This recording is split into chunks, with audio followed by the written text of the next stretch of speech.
Bismillahirrahmanirrahim. Faslun ari ieu eta hiji fasal. Al jama'atu ari berjamaah ala dzukuri ka pirang-pirang lalaki, al ahrori pirang-pirang anu merdeka, al muqimina tur pirang-pirang anu mukim kabeh, al balighina tur pirang-pirang anu baleg kabeh, ghairul ma'dzurina salianti pirang-pirang anu di'udzuran kabeh, fardu kifayatin eta fardu kifayah. Wa fil jum'ati jeung ari berjamaah dina salat Jumaah, fardu ainin eta fardu ain hukumna, alaihim ka itu zukur, idza kanu di mana-mana bukti itu zukur, arba'ina eta 40, mukallafina tur anu mukallaf kabeh, fi abniyatin dina pirang-pirang adegan. Wa alaman jeung fardu ain ka jalma nawa anu nganiatan itu si eman al iqamata kana mukim indahum disandingeunana itu arba'in arba'ata ayyamin dina 4 pirang-pirang poe, sihahin anu soheh itu arba'ata ayyam. Wa alaman jeung fardu ain ka jalma balagha anu nepi huka man naon nida'u sayyitin panggero anu tarik suarana min torofin ti tungtung yali anu nyanding itu torof hi ka itu si eman, min baladiha ti lemburna itu Jum'ah. Wa syartuha jeung ari syaratna itu Jum'ah waktu zuhri eta waktu zuhur, wa khutbatani jeung ari khutbah 2 qoblaha eta tetep dina samemehna itu Jum'ah fihi dina itu waktu duhur, yasma'u anu ngadenge huma kana itu khutbatain saha al arba'una jalma anu 40. Wa antu sholla jeung yen dipigawe salat itu Jum'ah jamaatan barina berjamaah bihim sartana itu arbaun atau arba'in. Wa alla tuqorina jeung yen teu ngabarengan ha kana itu Jum'ah naon ukhra Jumat anu sejen bi baladiha di nagarana atawa di lemburna itu Jum'ah. Wa arkanul khutbataini jeung ari pirang-pirang rukun khutbah 2 hamdulillahi eta muji ka Allah, wassalatu jeung maca sholawat ala nabiyyi ka Kanjeng Nabi sallallahu alaihi wasallam, wal wasiyatu jeung wasiat bitaqwa kalawan taqwa fihima dina itu khutbatain,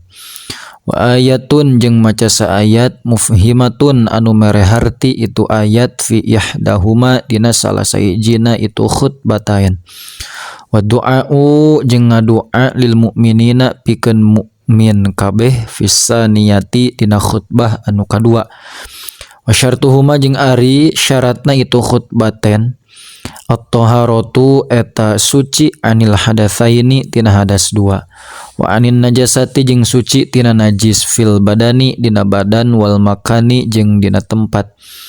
wal mahmuli jeung anu dibawa lahu ku itu si jalma, wasatrul aurati jeung nutupan aurat, wal qiyamu jeung nangtung, wal julusu jeung diuk bainahuma di antarana itu khutbatain, wal wila'u jeung tuluy-tuluy bainahuma di antara itu khutbatain, wassalatu jeung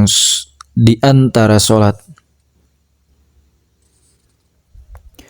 Wal wila'u jeung tuluy-tuluy bainahuma di antarana itu khutbatain, wa bainahuma jeung tuluy-tuluy di antarana itu khutbatain, wa bainas sholati jeung di antara salat, wa antakuna teh jeung yen kabuktian itu khutbatain bil arabiyyati eta tetep kalawan make bahasa Arab.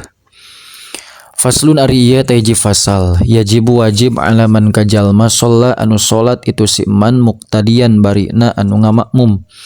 fi jum'atin dina salat Jum'ah aw ghairiha atawa dina liyana itu Jum'ah. Naon alla yataqaddama yen henteu miheulaan itu si muqtadi ala imamihi ka imamna itu si muqtadi fil mauqifi dina tempat cicing, wal ihrami jeung dina takbiratul ihram, bal tabtulu balik tabatal non al muqaranatu ngabarengan fil ihrami dina takbiratul ihram. Wa tukrahu jeung dimakruhkeun itu muqaranah fi ghairihi dina liyana itu ihram. Illa ta'mina kajaba maca amin. Wa yahrumu jeung haram naon taqaddumuhu miheulaanana itu makmum miheulaanana itu makmum ka imam biruknin kalawan hiji rukun fa'aliyin nu bangsa pagawean itu rukun. Wa tabtulu jeung batal itu salat biruknaini kalawan miheulaan dua rukun. Wa kadza jeung eta nya kitu deui itu tabtul ta'akhuru ari manderikeun anhu ti imam bihima kalawan itu ruknain lil ghairi udrin karna teu aya udur. Wa bi aktsaro jeung kalawan nu leuwih loba min salasati arkanin tina tilu pirang-pirang rukun tawilatin anu paranjang lahu karna itu udur karna aya udur. Wa ayya'lama jeung yen nyaho itu si muqtadi binti qolati imamihi kana pundah-pindah imamna itu muqtadi. Wa yajtami'a jeung yen narima kumpul itu imam jeung muqtadi fi masjidin di jero masjid aw salasimi'ati dzira'in atawa dina 300 siku. Wa benar 300 siku. Wa alla yahula jeung yen teu ngahalangan bainahuma di antarana itu imam jeung muqtadi naon hailun anu ngahalangan. Yamna'u anu nyegah itu hail al istitroko kana nyamperkeunana makmum nyamperkeunana muqtadi ka imam. Wa ayyatawaqafa jeung yen muwafaqah naon nazmu salataihima runtuyan salat duana itu imam jeung muqtadi. Wa alla yatakhalafa jeung yen henteu silih bedaan imam jeung muqtadi fi sunnatin dina sunat tafhasyu anu kacida gorengna naon al mukhalafatu nyulayaan fiha dina itu sunnah. Wa ayyanuya jeung yen nganiatan itu si muqtadi al iktidaa kana ngamakmum ma'at taharrumi sarta takbiratul ihram fil jum'ati dina salat Jum'ah wa qablal mutabi'ati jeung samemeh turut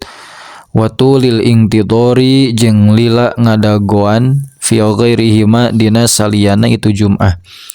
Wa yajibu jeung wajib alal imami ka imam naon niyatul imamati niat jadi imam fil jum'ati dina salat Jum'ah wal mu'adzati jeung dina salat mu'adzah salat nu dibalikan deui. Wa tusannu jeung disunatkeun itu niyatul imamah fi ghairihima dina saliyana itu Jum'ah jeung mu'adzah. Faslun ari ieu teh fasal. Guslul mayyiti ari ngadusan guslul mayyiti ari ngadusan mayyit wa takfinuhu jeung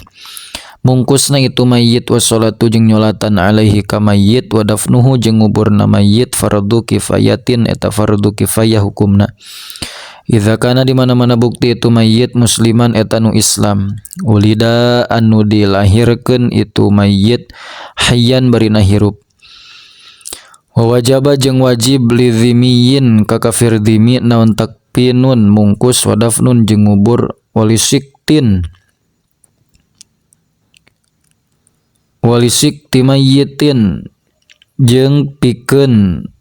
jeung wajib pikeun karuron anu maot naon goslun ngadusan wa kafnun jeung mungkus wa dafnun jeung ngubur wala yusalla jeung teu meunang disolatan sa alaihima itu zimi jeung siktin. Waman jeung saha jalma mata nu maut simman fi qitalil kufari dina merangan pirang-pirang kafir bisababihi kalawan sababna itu kital kufina tah dibungkus itu eman fi thiyabihi dina pirang-pirang pakaianna eman. Fa illam takfi maka lamun teu cukup itu thiyabhi kasi eman zida tah ditambahan naon alaiha itu thiyab. Wadufina jeung dikubur itu eman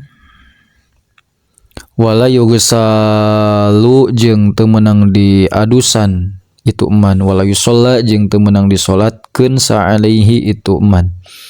Wa aqalul gusli jeung ari pangsaeutikna ngadusan mayyit izalatun najasati eta ngaleungitkeun najis wa ta'mimu jami'i basyarihi jeung ngawalatraan sakabeh kulitna itu mayit wa sya'rihi jeung rambutna mayit wa in kathufa jeung sanajan kandel itu sya'ri marrotan kalawan sabalikan bil ma'i kalawan make cai al mutahhiri anu nyucikeun itu maun wa aqalul kafni jeung ari pangsaeutikna mungkus mayit satiru jami'il badani eta nutupan kana sakabeh badan wasala sulafaifa jeung 3 pirang-pirang lapis liman pikeun jalma taroka anu ninggalkeun eman tirekatan zaidatan kana tirekah anu jadi leuwih atawa kana tirekah anu leuwih ala dainihi kana hutangna itu si mayit walam yusi bari henteu wasiat itu mayit bitarkiha kana tinggalna itu salah silafaif 3 rangkep teh wa aqalus sholati jeung ari pangsaeutikna nyolatkeun alaihi ka mayit eta ayyanwiya yen nganiatan si jalma fa'alas sholati kana migawe nyolatkeun alaihi ka mayit wal fardhu jeung nganiatan kana fardu wa yu'ayyina jeung yen nangtukeun si jalma wa yaqula jeung yen ngucap si jalma Allahu akbar kana lafaz Allahu akbar wa huwa bari ari si jalma qaimun eta nu nangtung yen qadara lamun kaduga si jalma kana itu qiyam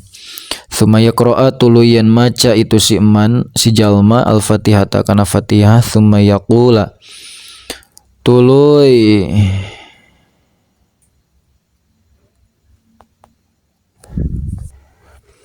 summa yaqra'a tuluyan maca si jalma al-fatihata kana fatihah summa yaqula tuluyan maca itu si jalma Allahu akbar kana lafaz Allahu akbar summa yaqula tuluyan maca si jalma kana lafaz Allahumma sholli ala sayyidina Muhammad summa yaqula tuluyan maca si jalma kana lafaz Allahu akbar Allahumma ighfir lahu warhamhu summa yaqula Allahumma ya Allah ighfir muga ngapunten Gusti lahu ka mayit warham sareng mugi ngarahmat Gusti hu ka mayit summa yaqula tuluyan ngucap si jalma kana lafaz assalamu alaikum wala budda jeung misti eta mawujud fiha dina itu salat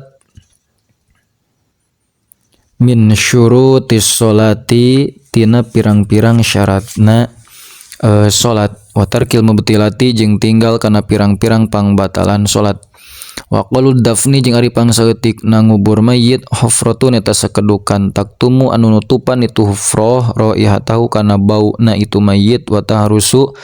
jeung ngajaga itu hufrah ka mayit minas sibai tina satogalak wa yusanu jeung disunatkeun naon ayyu ammaq yen di jeroan itu kubur tawadafnun qadra qomatin kalawan ukuran satangtung wabastotin jeung sabeber tampah sabeber leungeun wa yusa'a jeung yen dilegakeun itu dafnun atawa kubur